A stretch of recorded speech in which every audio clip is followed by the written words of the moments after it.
사도행전 2장 22절부터 32절까지 함께 읽겠습니다. 이스라엘 사람들아, 이 말을 들으라. 너희도 아는 바와 같이 하나님께서 나사렛 예수로 큰 권능과 기사와 표적을 너희 가운데서 베푸사 너희 앞에서 그를 증언하셨느니라.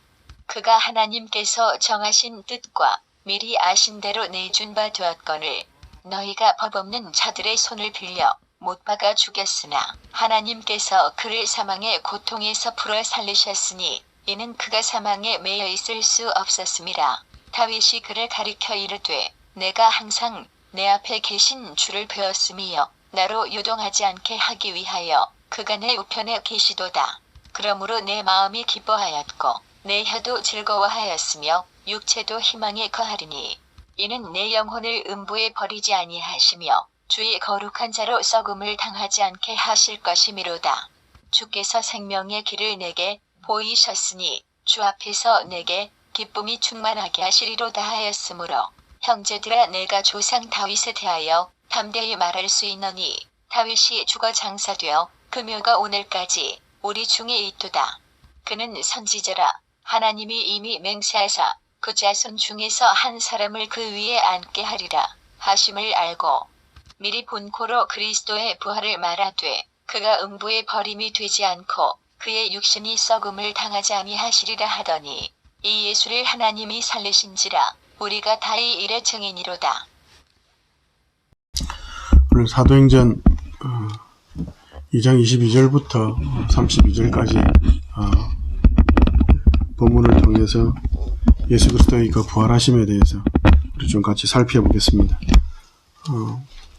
사도행전 2장 내용은 앞부분은 특별히 성령 강림 사건으로 유명하고 그리고 성령 강림 사건에 대한 이해가 이 뒤에 있는 오늘 우리가 읽은 22절 이후 그리고 그 앞에까지 포함한다면 사실은 성령 강림 자체보다는 그것이 어떤 의미를 가지고 어떻게 성령께서 강림하시게 되었는가, 어떻게 성령께서 오실 수 있게 되었는가에 초점을 두지 않으면 성령 강림 사건을 오해하게 되고 잘못 이해하게 되는 그런 실수를 하게 됩니다. 그래서 오늘 본문에 대한 이해를 분명히 가지게 되면 부활에 대한 부활의 의미 그리고 부활의 어떤 사실성 그리고 부활의 결과에 대해서 바르게 알게 되고 그리고 이 부활이 무엇과 연관이 있는지 그걸 오늘부터 한 3주 정도 우리 같이 살펴보려고 합니다.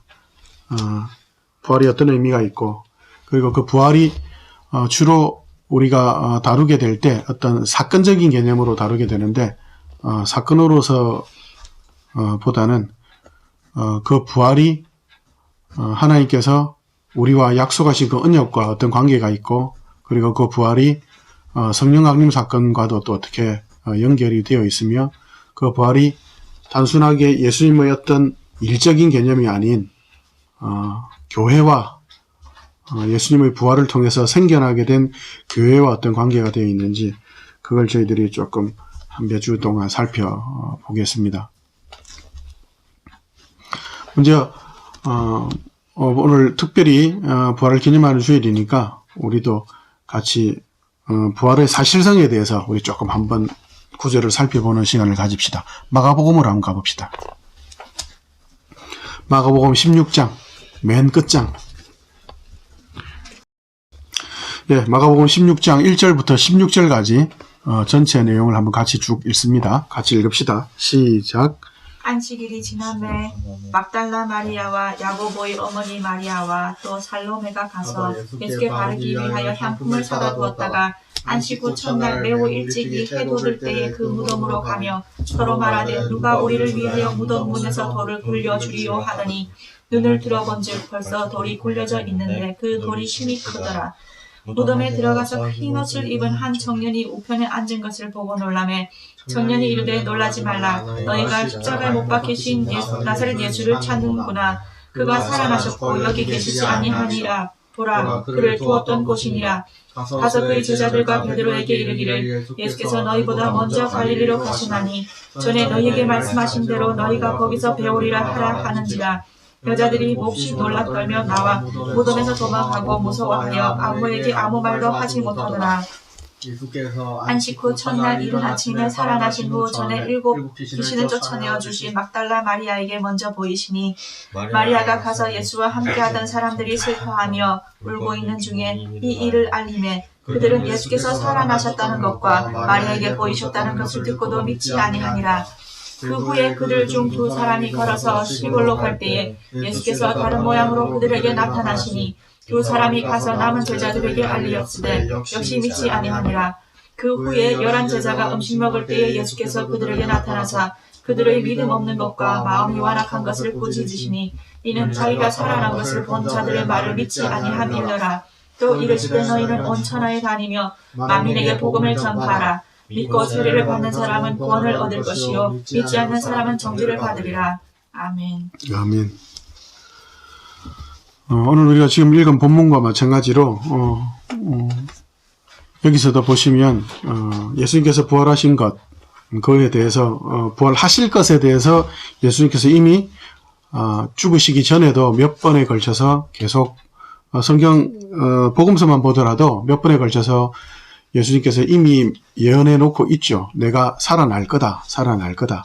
근데 그에 대해서 제자들의 마음이 이해도 못할 뿐만 아니라 마음이 없죠. 예수님이 예루살렘에 가서 빨리 왕돼서 한자리 하는 것만 생각하는 전형적인 유대주의적인 그런 그리스도에 대한 인식이 있었기 때문에 하나님의 구원 경륜과 전혀 배치되는, 전혀 하나님의 역사와는, 하나님의 그 계획과 뜻과는 상관없는 인간의 자기 이해, 역사 이해 때문에 오히려 예수님을 오해했을 뿐만 아니라 오늘 조금 전에 읽은 것도 사실적으로 예수님께서 부활했음에도 불구하고 지금 마가 복음에서도 보면 천사가 이야기해도, 그리고 예수님께서 직접 나타나셔서 마리아에게 이야기하시고 전달해 주셔도, 또 어떤 2 제자한테도 또 보여주셔도 제자들이 끊임없이, 마가복음 16장 전반부는 보면 끊임없이 제자들이 믿지 않더라, 믿지 않더라, 믿지 않더라가 끊임없이 나오죠.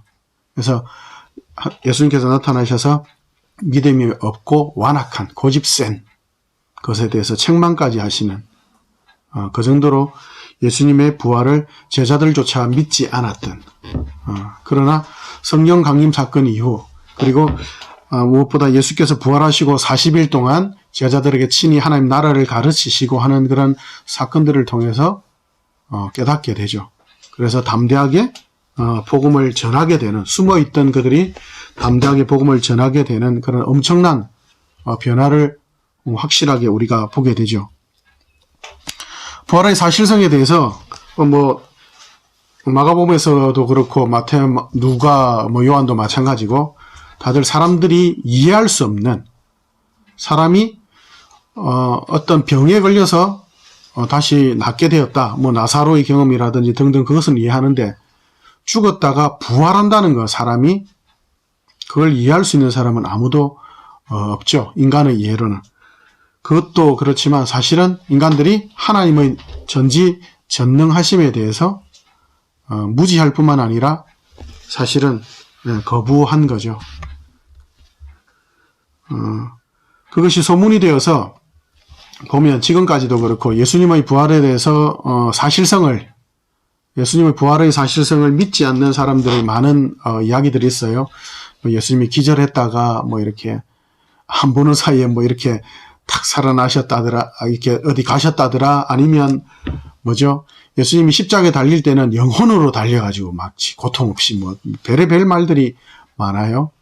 그리고 예수님의 시체를 훔쳐가가지고 부활했다고 속였다더라, 마태복음에서 제사장들이 그렇게 속이라고 로마 군인들에게 돈 주면서 시킨 그런 소문이 아직까지도 유대인들 속에는 믿고 있는 사람들이 있고요. 별의별 이런저런 것들이 있습니다. 그리고 예수님의 부활하심에 대해서 제자들이 많이 봤다고 하니까 무슨 이야기까지 하느냐면 집단적으로 환상을 본 거다, 집단적으로 다 미쳤다, 그렇게 이야기를 하죠. 근데 예수님께서 부활하신 것은 너무나 분명한 사실이죠. 사실이고, 그리고 가장 큰 변화에 대해서 우리가 이야기하자면 예수님께서 부활하시고 난 결과가 있잖아요. 그죠?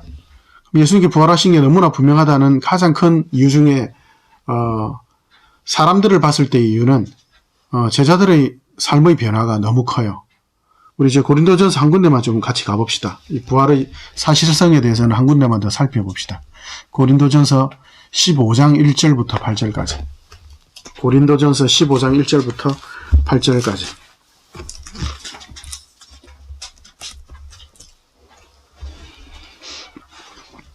네, 같이 읽습니다. 시작. 형제들아, 내가 너희에게 전한 복음을 너희에게 알게 하노니 이는 너희가 받은 것이요 또 가운데 선 것이라. 너희가 만일 내가 전한 그 말을 굳게 지키지 아니하면 그로 말미암아 구원을 받으리라. 내가 받은 것을 먼저 너희에게 전하였노니 이는 성경대로 그리스도께서 우리 죄를 위하여 죽으시고 장사하시는 바 되셨다가 성경대로 사흘 만에 다시 살아나사 에바에게 보이시고 후에 12 제자에게와 그 후에 500여 형제에게 일시에 보이셨나니 그 중에 지금까지 대다수는 살아있고 어떤 사람은 잠들었으며 그 후에 야고보에게 보이셨으며 그 후에 모든 사도에게와 맨 나중에 만삭되지 못하여 난 자 같은 내게도 보이셨느니라. 아멘. 예수님께서 부활하셨을 그 당시에도 믿지 못했던 사람들이 대다수였고 참 많았고, 그리고 예수님께서 부활하신 것이 분명하게 드러나고 그 신앙을 따라 살았던 사람들 중에서도 고린도전서 지금 15장에 의하면 이렇게 부활을 증거하는 자들이 많은데도 불구하고 또 믿지 못하는 자들이 많고, 그리고 바울이 저 후기에서도 데살로니가서 같은 경우에도 그 주제가 예수님의 부활은 사실이다. 이젠 재림을 기다리면 된다. 그래서 설득해야 할 만큼 그들의 마음들이 많이 그 믿음들이 많이 연약해져 있는 그런 모습들을 봅니다. 근데 예수님의 부활은 정말 사실이죠. 제자들의 삶이 어떻죠? 아무리 만약에 거짓말을 했다 하더라도 사기를 치고 거짓말을 하는 일들이 뭐 뉴스에는 엄청 많이 나오는데 사기꾼들이 제일 먼저 되는 목적이 뭐죠? 이익을 위한 거죠. 그죠? 이익을 위해. 거짓말을 한다. 그럼 만약에 병에 걸려서 그 거짓말이 진짜라고 생각해서 뭔가 그것을 위해서 죽는 사람은 있을지 모르겠는데 자기가 거짓말을 하는 줄 뻔히 알면서 모르고 죽는 사람은 있죠. 그죠? 뭐 맹신적으로 막 그 이만희 신천지나 이런 그런 맹신 교단들, 이단들을 미쳐서 생각 없이 무감각하게 자신의 생각을 맡기는 사람들 있죠. 그 사람들은 몰라서 그렇게 거짓말을 속는다 쳐요. 근데 거짓말인지 뻔히 알면서 그것을 위해 죽는 사람이 없죠. 5층에서 뛰어내리면 안 죽는다. 내 말을 듣고 뛰어내려라, 안 죽는다. 그런 어리석은 사람이 없죠. 자기도 거짓말인 줄 알죠. 자기는 안 뛰어내려. 남들은 뛰어내리게 하더라도. 그죠? 그것처럼 제자들의 삶이 어떻죠? 제자들 그 이후의 삶은 우리가 쭉 아는 것처럼 베드로부터 비롯해서 모든 예수의 제자들이 다 예수님의 복음을 위해서 다른 사람들의 생명을 살리려고 다들 즐겁게 죽어가죠. 그리고 그 무엇보다 더 확실한 증거가 있죠. 우리가 증거잖아요.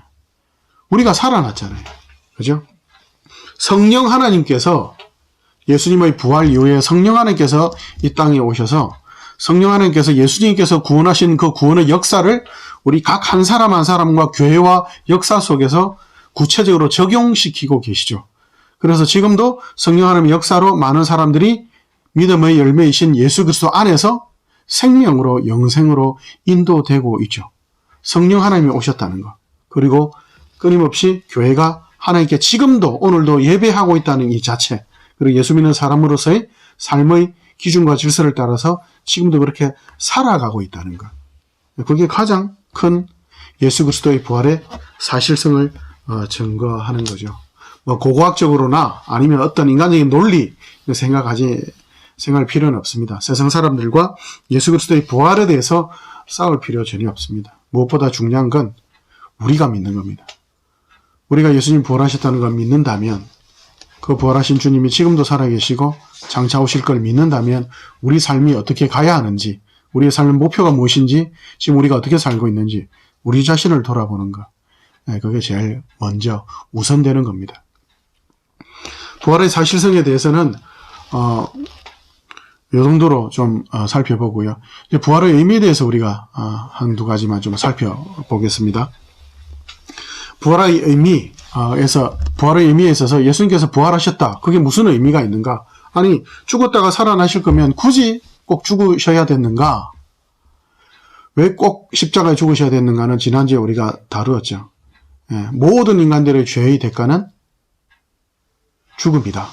그러나 하나님은 인간이 죽기를 바라시는 것이 아니라 구원받아 하나님과 영원히 화목한 관계를 누리기를 원하신다. 그러나 죄의 대가는 반드시 치러야 된다. 그래서 100% 하나님이시자 100% 사람이신 하나님의 뜻을 온전히 이루실 수 있는 100% 순종으로, 십자가의 순종으로만 그 대가를 치를 수 있는 예수 그리스도. 그래서 그가 죽으셨다. 그만이 하나님의 그 구원의 역사를 이룰 수 있는 유일한 구원자로 하나님께서 정하셨다. 즉 긍적으로가 아니라 어쩌다가가 아니고 이번에는 이렇게 해야 되겠네 하는 변경된 그런 하나님의 구원의 역사가 아니라 창세기 3장 15절부터 시작해서 타락한 이후 타락 전에도 하나님께서 인간들의 그런 형편을 아시고 구원의 작정을 계획하시고 펼쳐 가시는 게 보이죠. 그럼 십자가에서 고난을 당하시고 예수님께서 부활하신 의미는 뭔가? 우리가 지난주에도 살펴봤던 것처럼 십자가에서 예수님께서 죽으셔야 되는 이유가 하나님 앞에서 죄인된 인간들의 죄의 문제와 그리고 하나님과 화목하려면 의의 문제를 해결해야 되죠. 그래서 100% 죄의 문제를 해결하고 100% 의의 문제를 해결해서 하나님과 화목을 이룰 수 있는 걸 완성하려면 예수님께서 어떻게 하셔야 되죠? 어떤 분이 대신 죽어야 되죠? 죄 없는 분이 죽어야 되죠. 죄 없기 때문에 예수님께서 죽임을 당했지만 지옥에는 어떻게 해요? 사도신경에 지옥에 내려가셨다는 표현이 있는데 그게 형벌의 개념이 아닌 선포의 개념인 거예요. 하나님 순종으로 선포하시는 거예요. 지옥에까지도 예수 그리스도의 순종으로 승리가 이제 선포되었다. 지옥에 대해서 사망의 권세에 대해서 이제 너희들 끝장났다. 이제 사망아 너희 쏘는 것이 어디 있느냐. 너 이제 끝이야. 라는 선포로서 지옥에 내려지셨다. 죽음을 비유적으로 맛보셨다는 걸 비유적으로 그리고 비유적으로 뿐만 아니라 명확하게 하기 위해서 무덤에까지 들어가시고 그리고 사흘이라는 시간까지도 하나님께서 보내게 하셨던 겁니다. 그 사실성을 명확히 하실 뿐만 아니라 예수 그리스도의 죽음이 분명하고 그것이 하나님이 작정하시는 것이라는 것. 앞에서 살펴본 것처럼 예수님의 이 부활은 뭘 이야기하냐면 죄가 없으시다는 거. 죄가 없으시니까 당연히 지옥 형벌은 받으실 수 없죠. 십자가 형벌은 대속의 이유로 받으셨지만 지옥 형벌은 받으실 수가 없죠. 그래서 부활하시죠. 그리고 이 부활은 뭘 의미하죠? 예수님께서 하나님을 만족시키는 의를 100% 이루셨다는 걸 하나님께서 뭐예요? 땅땅땅 하나님께서 공식적으로 선언하시는 겁니다. 예수는 죄가 없다라고. 이게 제일 첫 번째 부활의 의미에서 우리가 생각해야 되는 겁니다. 하나님께서 죄 없으신 예수님께서 순종을 통해서 하나님의 의를 완전히 만족시키셨다. 그리고 예수님은 무죄하시다. 죄가 없으시다. 그리고 두 번째 저희들이 살펴봐야 되는 것은 예수님께서 무죄하시고 죄 없으신 예수님께서 부활하신 이것이 하나님께서 약속하셨던 것을 이루신 것이다.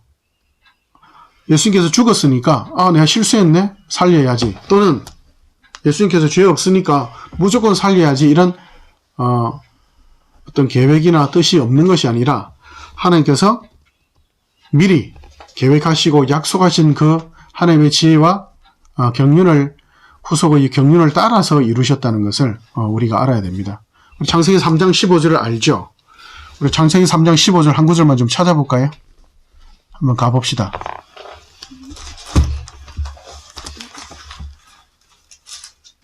창세기 3장 15절은 좀 외웠으면 좋겠는데, 예. 사단의 게임으로 범죄한 이후에 하나님께서 심판을 선언하시는 장면인데, 제일 첫 번째 심판을 선언하시는데 창세기 3장 15절이 원시 복음, 최초의 복음이라고 표현하거든요.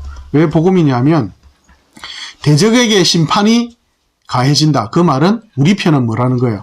승리한다는 거죠. 그래서 창세기 3장 15절이 복음이라고 할 수 있습니다. 3장 15절 같이 읽습니다. 시작. 내가 너로 여자와 원수가 되게 하고 내 후손도 여자의 후손과 원수가 되게 하리니 여자의 후손은 내 머리를 상하게 할 것이요 너는 그의 발꿈치를 상하게 할 것이니라 하시고. 하나님께서 여자를, 범죄한 여자를 뱀의 편, 사단의 편인데도 불구하고 하나님 편으로 끌어들이시죠. 은혜죠. 오직 은혜로만 가능하죠. 결국 그 뒤에 뭐라고 나오죠? 여자의 후손, 예수님을 이야기하죠. 여자의 후손인 예수님께서 뱀의 머리는 뭐죠? 결정적인 치명타죠. 끝장을 내버리는 거죠. 그러나 뱀은 기껏해야 할 수 있는 게 뭐죠? 발꿈치를 약간 상하게 하는 정도지. 여기서 이 주제에서 뱀은 독이 있으니까 발꿈치를 물어도 치명상 이렇게 너무 나가는 그런 생각을 하지 말고요. 예수님께서 결국 사단과 죽음의 세력을 완전히 회파한다는 걸 예언해 놓으시고 그 뒤에 그죠? 노아의 언약이라든지 아브라함 언약이라든지 다윗의 언약이라든지 쭉 연결돼서 볼 때에 우리가 이사야서에서 있는 것처럼 이사야서 53장에도 보면 그가 찔리면 우리의 허물을 인하며 예수님께서 찔리시고 상하시고 죽임 당한 이유는 뭐라고요? 누구 때문? 우리 때문이라고. 그러니까 사람들은 뭐라고 이야기한다고요? 이사야 53장에 보면 쟤는 지가 잘못해가 죽는 거야. 그런 하나님께서 뭐라고요? 백성들이 그렇게 이야기하지만 사실은 아니라고. 5절에서 그가 찔리면 우리의 상함을 인하며 그가 찔리면 우리의 허물을 인하며 그가 상함 우리의 죄악을 인함이라. 하나님께서 그렇게 하셨습니다. 라고 이야기하는 것처럼. 그리고 오늘 우리가 읽은 본문에서 요엘서 앞에 보는 요엘서인데 베드로가 오늘 읽은 본문에는 시편 16편 다윗의 예언을 통해서 다시 증거하고 있죠. 다윗도 이렇게 예언하고 있다. 하나님의 거룩한 자가 결코 썩음을 당하지 않게 하리라는 하나님의 계획 속에 예수 그리스도를 바라보며 다윗이 이렇게 즐거워하고 있다라고 증거하죠. 예수님께서 십자가에서 죽으신 것이 하나님의 약속대로, 하나님의 계획대로, 하나님의 방법대로 이루어진 것처럼 예수님의 부활도 하나님의 그 약속 그대로, 성경대로 죽으시고 성경대로 살아나신 거예요. 그래서 예수님의 부활의 의미는 하나님께서 예수님은 죄가 없으시다. 그리고 예수님은 100% 의로우신 순종을 하셨다. 그걸 증거하고 또한 이 부활은 하나님께서 이미 약속하신 것이고 하나님께서 미리 말씀하여 놓으신 것을 성취한 사건이다. 하나님이 하셨다. 그걸 분명히 하는 겁니다. 그러면 이 부활이 우리들에게 오늘을 살아가는 우리들에게 어떤 의미가 있어요? 예수님의 부활, 우리 예수님을 십자가에 대해 생각하고 예수님이 이 땅에서 살았을 때의 삶을 생각하면 우리가 또 하나 예수님께서 부활하셨음을 하나님께서 공식적으로 인정하시고 그리고 죄 없으신 예수님에 대해서 약속하신 그대로 부활하게 하셨다.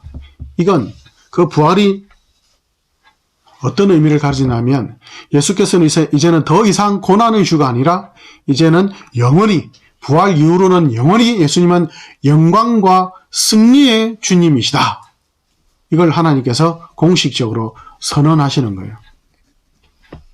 예수님께서 승천하신 부활하신 이후로는 더 이상 고난의 주가 아니에요. 영원히 승리와 영광의 주로 나타나시고 또 보이시고 앞으로 남아있는 것도 재림밖에 없죠. 우리가 오늘 읽은 본문에서 그 앞장으로 한번 가서 한번 찾아볼까요? 사도행전 1장으로 한번 가봅시다. 사도행전 1장.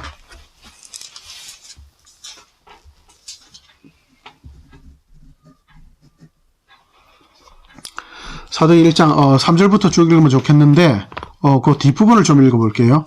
예수님께서 제자들이 걱정하고 천국이 어떻게 옵니까 하고 걱정할 때에 예수님께서 제자들에게 내가 성령을 보낼 테니까 너희들은 너희 일 해라 하면서 예수님께서 8절부터 읽읍시다. 8절부터 11절까지만 같이 읽습니다. 시작. 오직 성령이 너에게 임하시면 너희가 권능을 받고 예루살렘과 온 유대와 사마리아와 땅끝까지 이르러 내 증인이 되리라 하시니라.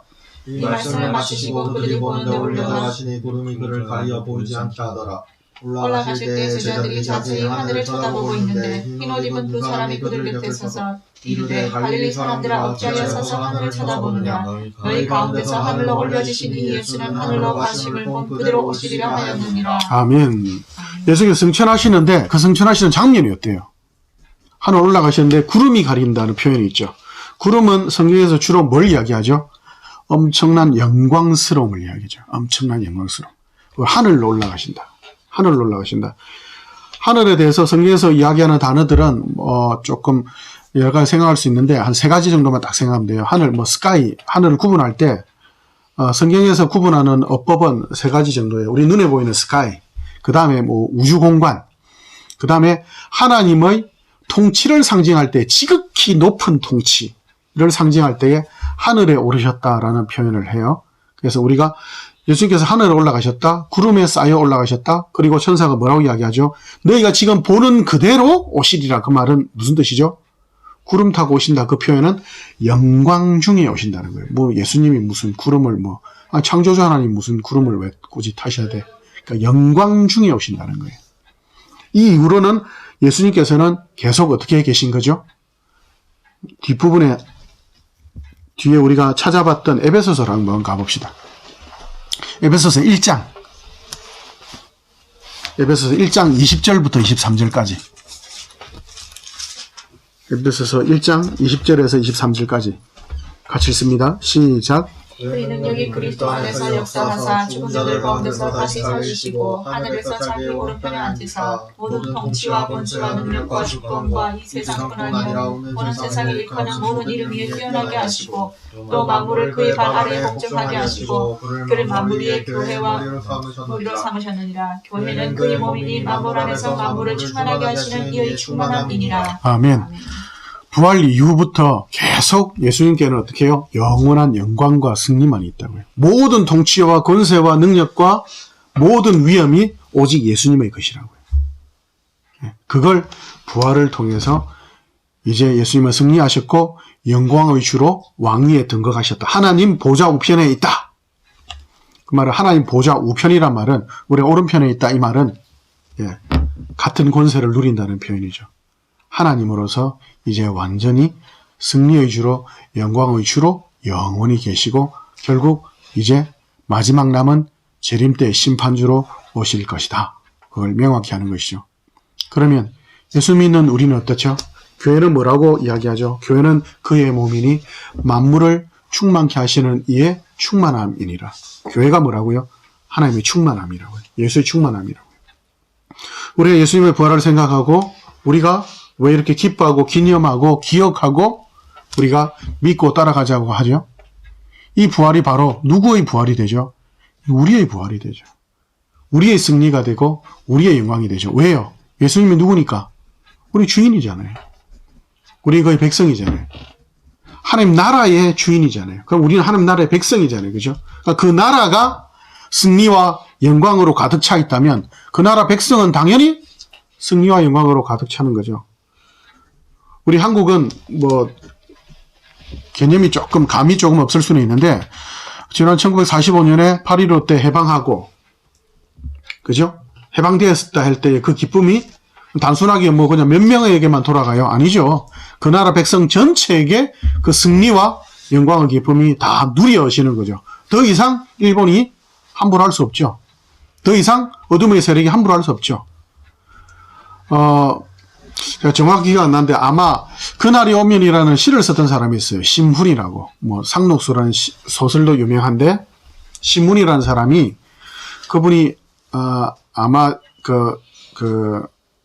독립을 못 보고 아마 돌아가셨던 걸로 제가 기억하는데 그분의 시편 중에 어떤 표현이냐면 그날이 오면 내가 내 등가죽이라도 벗겨서, 그런 광복이 오면 내가 등가죽이라도 벗겨가지고 북을 만들어가지고 막 둥둥 치고 다닐 거라고. 너무 기뻐가지고.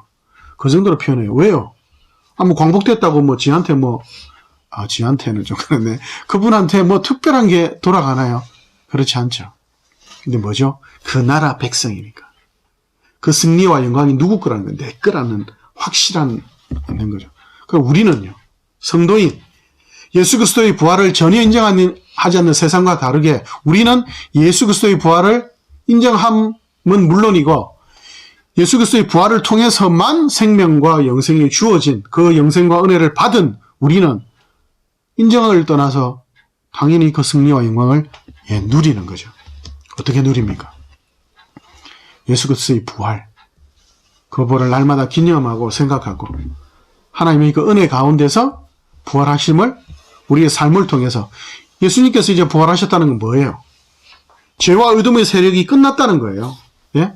죄와 어둠의 세력이 끝났다는 거예요. 고린도전서 15장으로 빨리 한번 가봅시다. 요 한 구절만 찾고 이제 마무리를 해봅시다. 고린도전서 15장 50절부터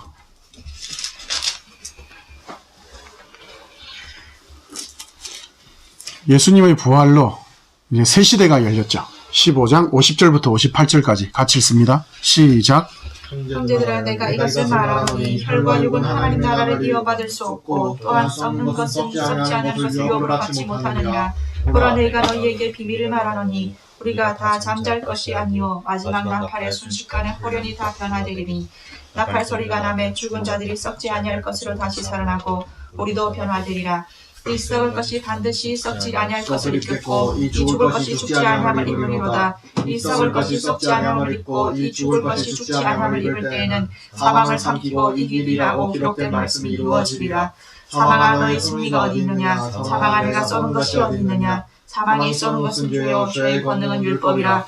우리 주 예수 그리스도로 말미암아 우리에게 승리를 주시는 하나님께 감사하노니 그러므로 내 사랑하는 형제들아, 견실하며 흔들리지 말고 항상 주의 길에 더욱 힘쓰는 자들이 되라. 이는 너희 수고가 주 안에서 헛되지 않은 줄 압니다. 아멘.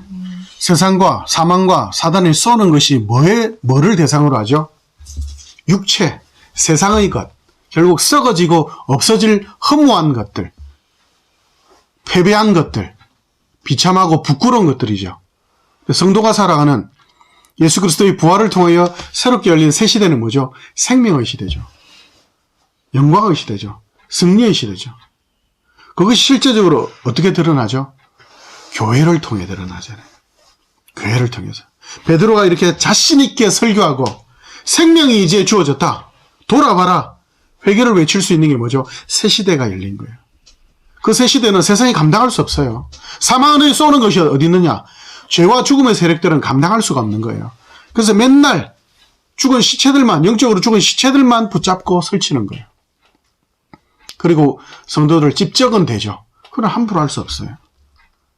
새 시대가 열렸고 새 생명이 열렸고 새로운 주인, 온전한 영광의 승리의 주 하나님께서, 예수님께서 우리를 다스리고 계세요. 우리 어떻게 살아야 됩니까? 당연히 우리도 새 시대에 하나님 나라의 백성답게 살아야죠. 우리 읽었던 사도행전 그 본문 한번 돌아가 볼래요? 새로운 시대가 됐어요. 세상은 감당할 수가 없어요. 사도행전 2장 찾았습니까? 36절 한번 읽어볼게요. 36절 같이 읽습니다. 시작. 그런즉 이스라엘 온 집은 확실히 알지니 너희가 십자가에 죽은 못 박은 이 예수를 하나님이 주와 그리스도가 되게 하셨느니라. 하나님께서 예수님을 구원자로 그리스도로 보내셨는데 죽여버렸잖아요. 그럼 어떻게 되는 거예요 지금? 37절 읽을까요? 37절 시작. 그들이 이 말을 듣고 마음에 찔려 베드로와 다른 사도들에게 물어 이르되 형제들아 우리가 어찌할꼬 망했다잖아요. 하나님께서 구원주로 보내셨는데 예수님을 죽여버렸어요. 그러니까 원수 중에 완전 원수 아니에요. 근데 뭐라고 이야기하죠? 그 이후에 읽습니다. 39절 읽어볼게요. 39절 시작. 이 약속은 너희와 너희 자녀와 모든 먼데 사람 곧 우리 하나님이 얼마든지 부르시는 자들에게 하신 것이라 하고. 아니고 제가 38절 빼먹었는데 38절부터 9절까지 읽읍시다. 38절부터 시작. 베드로가 이르되 너희가 회개하여 각각 예수 그리스도의 이름으로 세례를 받고 제사함을 받으라. 그리하면 성령의 선물을 받으리니 이 약속은 너희와 너희 자녀와 모든 먼데 사람 곧 주 우리 하나님이 얼마든지 부르시는 자들에게 하신 것이라 하고. 예, 어떻죠? 뭐가 일어나죠? 아니, 예수님을 죽였는데, 근데 베드로가 뭐라고 설교하죠? 회개하고 돌아와서 너희들이 예수님 앞에 다시 오면, 다시 그냥 오기만 하면, 회개는 뭔 거예요? 뭐 특별한 거예요? 예수님 주인으로 인정하고 돌아오기만 하면 뭘 하시겠다는 거예요? 사죄한, 용서해 주겠다는 거예요. 용서가 일어나요. 세상에는 용서가 있습니까? 없습니까? 세상에는 용서가 없어요. 타협만 있죠. 서로의 이익을 위해서. 진정한 용서가 있는 거예요. 바라지 않는 하나님의 그 영광과 화목과 승리를 같이 누리자고. 아니, 숟가락 하나만 얻는다 이런 표현이 있죠. 아니, 숟가락도 필요 없어. 숟가락 준비되어 있으니까 와. 믿음으로, 오직 믿음으로 구원받는다 뭐예요? 숟가락이잖아요. 그죠? 숟가락으로 밥을 먹는 거지 숟가락이 배부르게 하지는 않잖아요. 그런데 하나님께서 믿음조차도 은혜의 선물로 주시겠다고. 그죠? 우리 40절부터 뒤로 좀 한번 읽어볼까요? 40절부터 47절까지 시작. 또 40절부터 시작. 또 여러 말로 확증하며 권하여 이르되 너희가 이 패역한 세대에서 구원을 받으라 하니 그 말을 받은 사람들은 세례를 받으며 이 날에 신도의 수가 3천이나 더하더라. 그들이 사도의 가르침을 받아 서로 교제하고 떡을 떼며 오로지 기도하기를 힘쓰니라.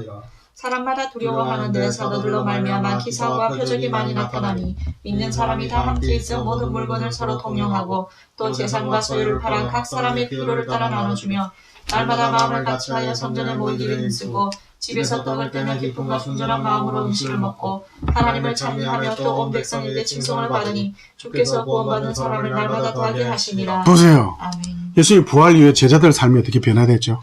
그 무섭고 두렵고 떨어가지고 막 문 꽁꽁 닫고 있던 자들이 나와서 복음을 전하고 생명을 전하고 그리고 돈 많은 자들은 돈을 내놓고 없는 사람은 가난한 사람들과 나누고 풀고 지금 48절 맨 마지막 절에 뭐라고 이야기하죠? 날마다 구원 얻는 자들 죽었던 자들을 통해서 하나님께서 사람들을 살게 하신다고요. 예수 그리스도의 죽음을 통해서 그 순종을 받으시고 부활시키셔서 그 부활의 첫 열매에 붙은 제자들을 통해서 수많은 제자들이 살아나게 하고 살아나게 하시는 이 새로운 시대가 시작된 거예요. 그죠?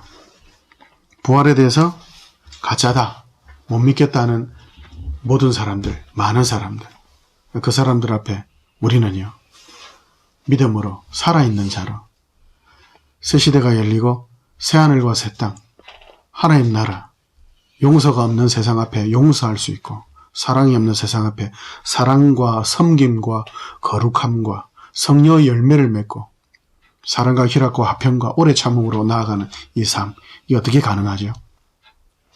은혜로 가능하죠.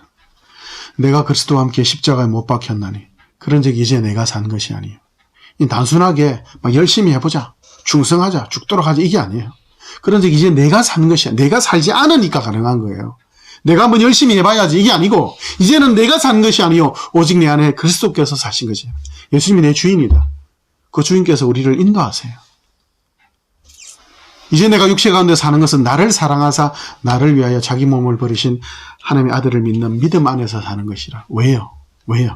이게 영광스러운 걸 아니까. 이 삶이 부활의 이 삶이 승리와 영광의 삶인 걸 아니까. 우리의 지금 현재 처지가 어떻죠? 우리의 지금 처지가 어때요? 예수 그리스도와 함께 일으키시고 함께 보좌에 앉히셔서 지금 우리의 형편이 뭐예요? 우리는 왕같은 제사장 안에요. 그런데 우리가 죽어가는 썩어가는 이 땅의 기준과 질서를 따라 살 수 없죠. 우리가 예수 그리스도의 부활을 믿는다면 예수 그리스도 안에서 우리도 부활할 걸 믿는다면 형제들아 견실하고 흔들리지 말고 하나님의 일에 더욱더 열심을 내어서 살아가라. 왜?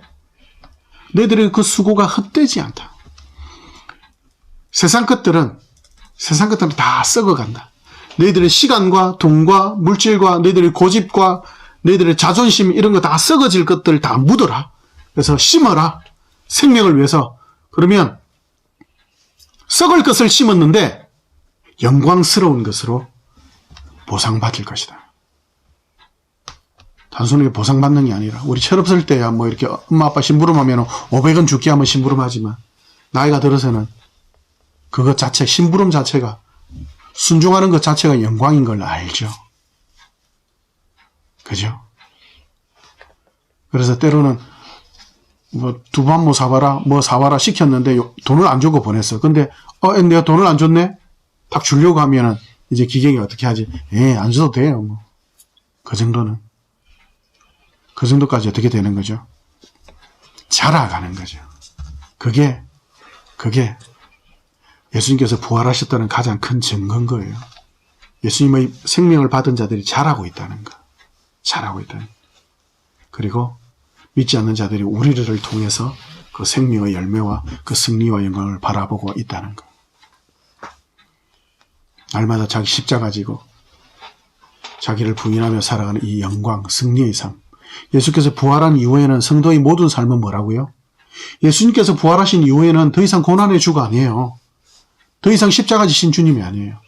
승리와 영광의 주님이에요. 영광스러운 온 우주 만물을 다스리는.